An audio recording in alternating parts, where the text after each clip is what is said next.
Welcome back to Miami Hurricanes on SI. My name is Justice Sandel, and we're going to talk about a little bit today of were the Miami Hurricanes just a bit too early last season for what everything that Mario Cristobal has done since he's come back to Coral Gables.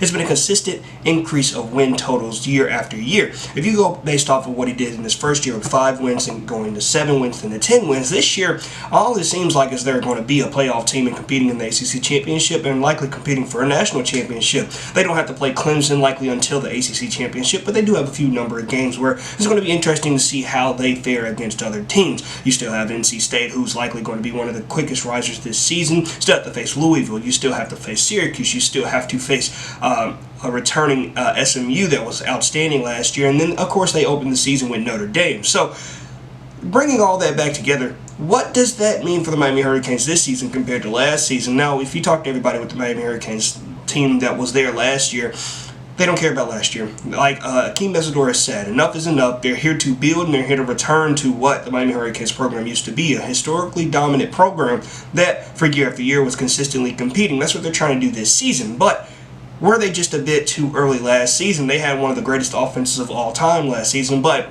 compare that to what they have this season, adding in what they had last season on both the offensive and defensive side of the ball. This year's defense is light years better, at least on paper, because they haven't played a game so far, of what they want to do this upcoming season. So, what does that really mean for what the Miami Hurricanes are going to do? Well, likely they're going to be in the college football playoffs. They have a very keen opportunity, especially with Carson Beck as their quarterback, to be one of the best teams in the country. No matter what you say about Carson Beck and how you view him as a quarterback, at his worst, he is a top 10 quarterback in the league.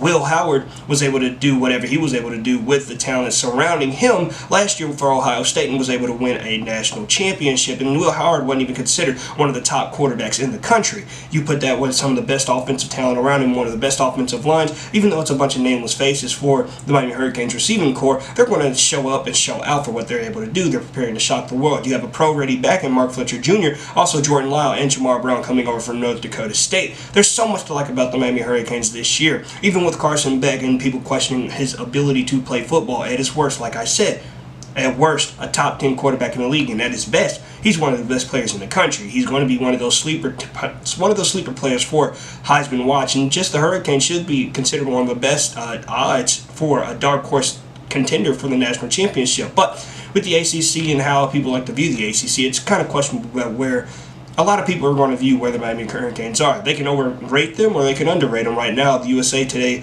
coaches poll just released, and right now they're ranked as the number 10 team in the country. When the AP poll releases, they're probably going to be around that 10 to 13 range. So, for the Miami Hurricanes, there's a lot to like about this season. So, were they a year too early? Who knows? We'll see this upcoming year.